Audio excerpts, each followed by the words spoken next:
নমস্কার দর্শকবৃন্দ, বরাক নিউজে আপনাদের স্বাগত জানাচ্ছি। নিয়ে আসলাম আজকে ইম্পর্টেন্ট গুরুত্বপূর্ণ কয়েকটি খবর। ভিডিওটিতে আগে যাওয়ার আগে আপনাদেরকে অনুরোধ করছি ভিডিওটিকে একটি লাইক করে চ্যানেলটাকে সাবস্ক্রাইব করে দেবেন এবং পাশে বেল আইকনটি বাজিয়ে রাখবেন। আপনাদের একটা সাবস্ক্রাইব আমাদেরকে মোটিভেশন দেয় আগামীতে ভিডিও বানানোর। তো চলুন দেখে নেওয়া যাক আজকে ইম্পর্টেন্ট খবরগুলি।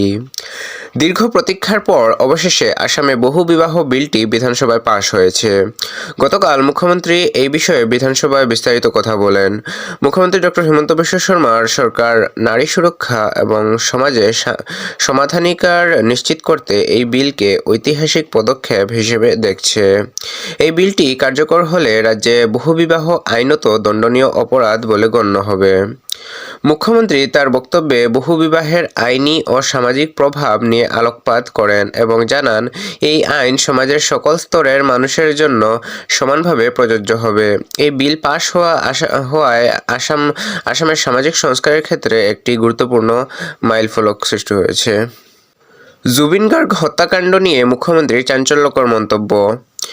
রাজ্যের জনপ্রিয় শিল্পী প্রয়াত জুবিন গার্গের হত্যাকাণ্ড নিয়ে গতকাল বিধানসভায় উত্তাল হয়ে ওঠে।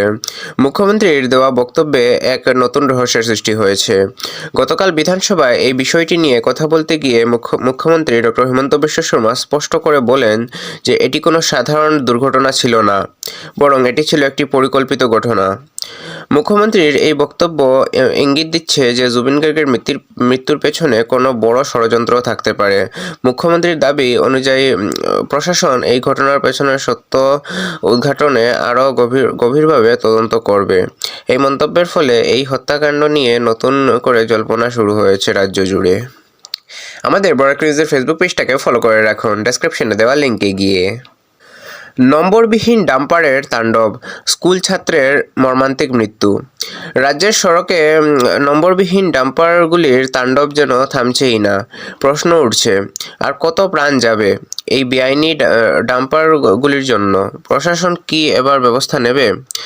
গতকাল 25 নভেম্বর সকালের দিকে সুপ্রাকান্দি এলাকায় এক মর্মান্তিক সড়ক দুর্ঘটনায় প্রাণ হারালো এক স্কুল ছাত্র।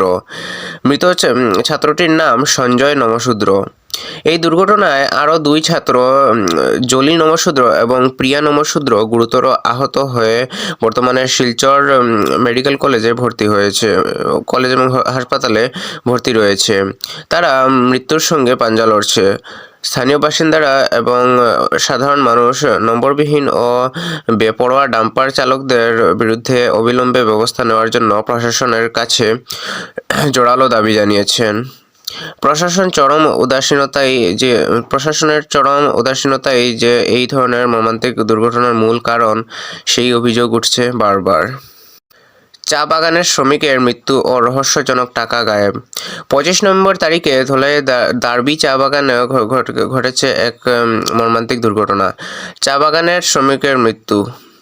মঙ্গলবার সকালে ধলাইয়ের দার্বি চা বাগানে কোহিনুর বিবি নামে এক মহিলা চা শ্রমিক ছুটি নিয়ে হাসপাতালের দিকে যাচ্ছিলেন।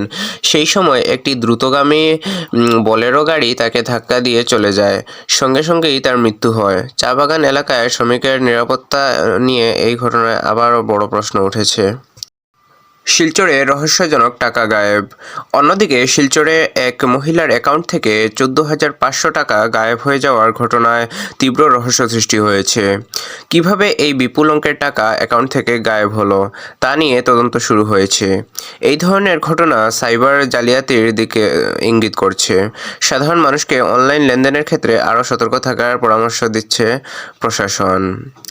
তো এগুলো ছিল আজকে ইম্পর্টেন্ট এবং গুরুত্বপূর্ণ কয়েকটি খবর। এগুলোর মধ্যে আপনার সবচাইতে বেশি গুরুত্বপূর্ণ বলে কোনটি মনে হয়েছে কমেন্টে নিশ্চয়ই জানাবেন এবং ভিডিওটিকে শেয়ার করে দেবেন আপনার কাছের মানুষজনদের কাছে।